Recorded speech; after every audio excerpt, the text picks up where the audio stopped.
조합제 TV 시청자 여러분 안녕하십니까? 9월 20일 오후 5시입니다. 어제 발표된 남북 군사 합의서에 대한 논란이 계속되고 있습니다. 이제 아마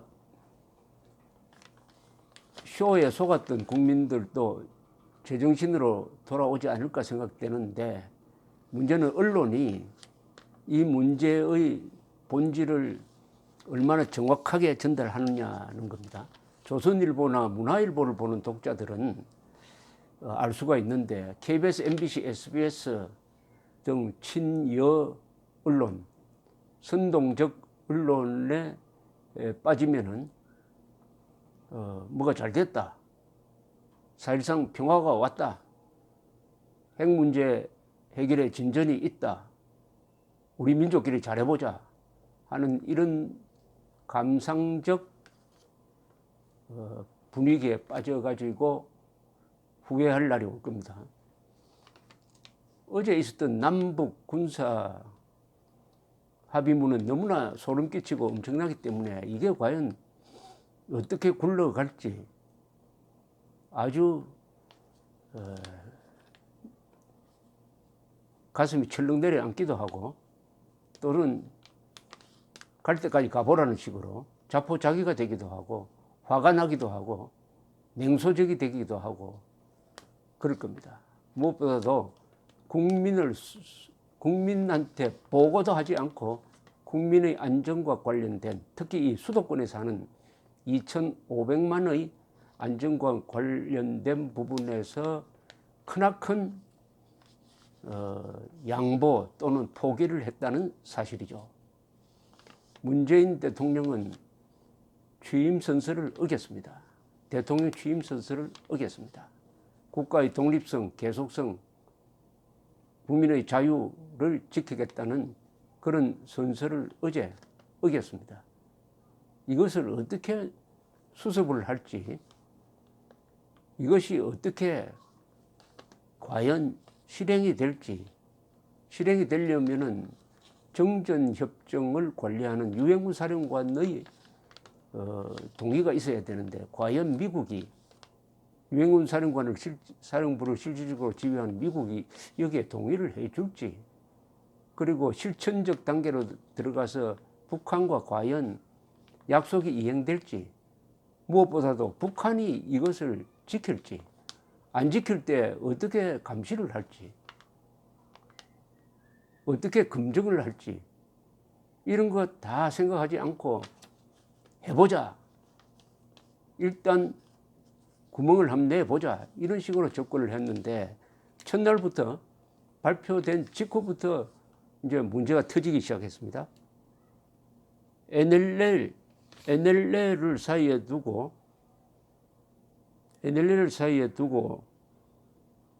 남한과 북한이 훈련 중단 구역을 정했는데, 이게 아주 황당하다는 이야기입니다. 오늘 이 문화일보 제목이 서해 완천구역 황당한 불균형, 사실상 NLL 포기 논란, 이렇게 되어 있습니다. 그렇게 되면 어떻게 되느냐 하면은, 남쪽으로는 훈련 중단 구역이 NLL 기준으로입니다. 85km로 남쪽까지 내려와가지고 그 지역에서 훈련 중단을 한다. 특히 백령도에 있는 해병대 포사격 훈련도 못한다. 육지로 나가서 해야 된다. 이런 황당한 일이 벌어지는데, NLL 기준으로 북쪽에서 설정한 훈련 중단 구역은 북쪽으로 50km입니다. 그러니까 우리나라가 35km나 더 양보를 했다. 35km나 더 양보했다는 계산을 지금 내어놓고 있는데, 이거 제대로 반박을 하지 못하니까 이게 사실인 것 같습니다. 사실이 틀림없네요. 이렇게 된 건데, 그럼 왜 이런 황당한 불균형이 일어나느냐? 말이 불균형이지. 어떻게 보면 서해 영해를 북한에 양도한 것하고 비슷한 것이 일어났느냐? 이 역시 해군의 전문적 지식을 가진 사람들이 이런 해설을 내어 놓았습니다. 이기식 전 해군작전사령관은 뭐라고 했느냐? 이번에 그 경계선을 끄은 걸 보니까 NLL 기준으로 긋지 않고 NLL 아래로 10km나 내려온 북한이 주장하는 경비 개선을 기준으로 해서 그은 것 같다. 그러니까 사실상 NLL을 포기한 것 같다. 북측 기준으로 선을 그었으니까 북측이 유리해졌다. 이런 이야기입니다. 이뿐만 아니라 이 합의문에 원래 저자가 누구냐?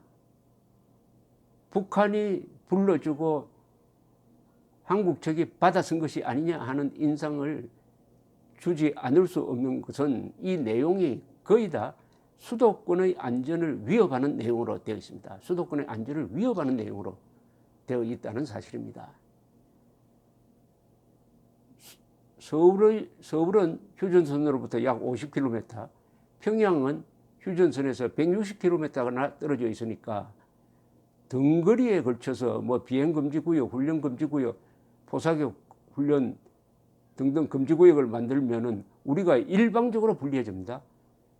서울에 말하자면 적의 비수가 더 깊숙이 들어오는 꼴을 만드는 것이죠. 등거리로 하면 안 되고 떨어진 휴전선으로부터의 거리에 비례하는 만큼 서로 물려도 될까 말까 한데 이게 등거리를 적용을 했습니다. 이것은 한국의 병장이라도 이런 짓은 안 합니다. 병장이라도 이런 짓은 안 합니다. 1 더하기 1은 2라는 셈본을 익힌 초등학교 3학년도 이런 짓은 안 합니다. 왜 이런 대한민국의 불리한 수도권의 불리한 합의가 이루어졌느냐 하면은 이 합의문을 주도하고 작성한 자가 북한군일 것이다. 그리고 송영부 장관 등은 별도의 검토 없거나 거기에 저항도 하지 않고 거기에 사인을 해가지고 수도권의 안전, 대한민국의 안보에 치명적인 위해를 가하는 대한민국의 심장에 대못을 박는 수도권의 서쪽 경계선을 거의 열어주는 합의를 했다는 결론에 이르지 않을 수 없다고 생각합니다. 오늘 문화일보가 요 사설을 통해서 지금 논란이 되고 있는 문제를 간단하게 요약 잘 했네요. 요약을 잘 했습니다. 이 뭐 제목만 보면은 여러분들 더 남북 군사 합의 파문 확산, 적대 행위 금지 구역 35km나 차이가 나서 우리가 더 불리해졌다. 첨예한 대립, 안보 사안인데 국방부는 단순 실수라고 해명을 했습니다. 여러분, 우리 영해의 35km가 날아가 버리는데 그게 단순 실수로 됩니까? 단순 실수로 35km의 우리 영해가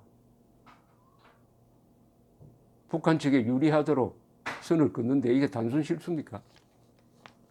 그러면 단순 실수로 휴전선을 수원 원산선으로 꺼도 되겠네요. 안보에 무슨 단순 실수가 있습니까? 단순 실수. 수도권 육해공 방위력 현저히 떨어뜨린 군사합의. 이것도 아주 온건한 표현입니다. 수도권 육해공 방위력 현저히 떨어뜨린 군사합의. 줄이면 이적행위라 이거죠. 적에게 유리하고 우리한테 불리하다. 이적행위란 뜻입니다. 또 국민 몰래 이렇게 했으니까 밀실합의고 이것은 헌법과 법률을 위반한 겁니다. 민주주의 국가 중에서 가장 중요한 게 대원칙이 뭡니까?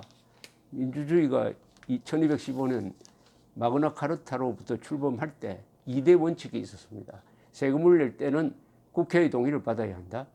사람을 구속할 때는 영장 제도를 거쳐야 한다. 그보다 더 중요한 것은 안보 문제에 관한 한 국민의 동의 없이는 결정할 수 없다. 그래서 국민투표를 안보 문제에 관한 한 국민투표를 하도록 되어 있습니다.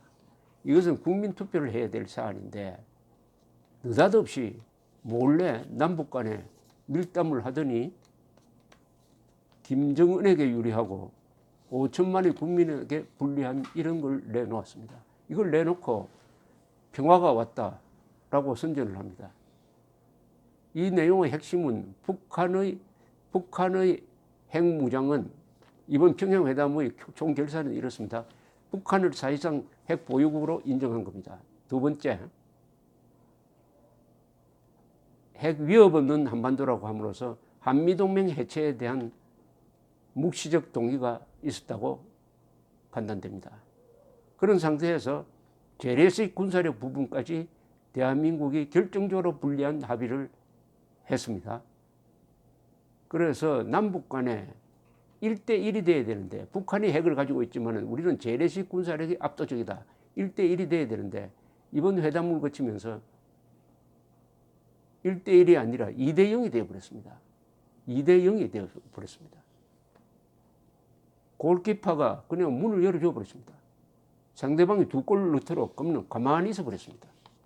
그래서 남북 간의 스코어가 2대0이 됐어요. 2대0.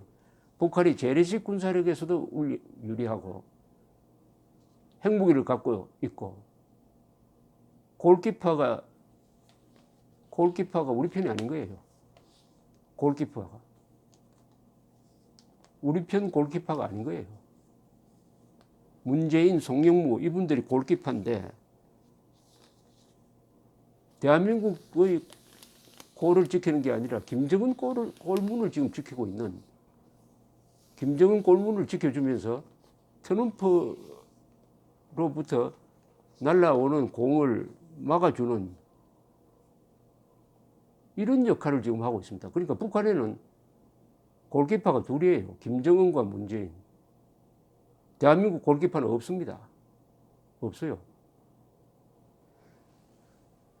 그것이 이렇게 좀 딱딱하게 서면은 수도권 육해공 방위력 현저히 떨어뜨린 군사합의 이렇게 나오겠죠. 송영무 국방장관과 로광철 북한 인민무력상은 19일 평양에서 지상, 해상, 공중에서 적대 행위를 전면 중지한다는 군사 분야 합의서에 서명했다. 정호영 청와대 안보실장은 사실상 남북 간 불가침 선언, 윤영찬 국민소통수석은 실질적 종전선언이라고 의미를 부여했다. 그러나 실상은 그렇지 않다. 일방적으로 한국의 방위력을 현저히 떨어뜨리는 비대칭적 합의다. 이게 결론이네요. 일방적으로 한국의 방위력을 떨어뜨리는 비대칭적 합의다. 이적 행위하고 왔다는 거죠. 뭐 이걸 어떻게 일본하고 뭐 이런 합의를 해도 야단 날 텐데 적을 핵무장한 적에 대하여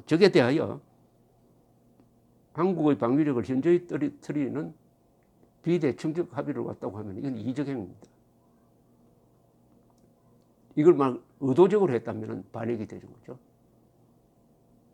실수로 했다고 해도 이적 행위입니다. 과실로 했다고 해도 이적 행위죠. 이적은 뭐냐? 반역이 뭐냐에 대해서는 정확한 기준이 하나 있어요. 월터 크롱카이트라는 CBS 기자가 쉽게 정리를 했습니다. 전쟁 중인 상대를 도와주는 것은 반역이다. 오는 11월 1일부터 그대로 실시되면 서울 등 수도권은 육해공 전 영역에 걸쳐 특히 북쪽과 서쪽으로부터 위협에 크게 취약해진다. 이제 서울 시민들이 정신 차려야 됩니다. 서울 시민들이 메르스 사태 때 놀라고 하는 그런 수준이 아닙니다. 이거는 수도권이 위험해졌습니다. 서울 시민들이 위험해졌습니다. 위험해진다는 건 뭐냐? 우리의 생명재산 자유가 위태롭게 되었다. 누구한테? 핵무장한 민족 반역자 북한 노동당 정권에 대해서 그렇게 됐다. 왜 그렇게 됐냐?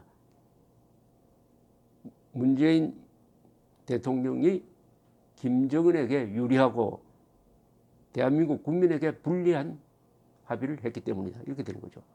우선 비무장지대 군사분계선을 중심으로 10 내지 40km의 비행금지 구역을 설정했다.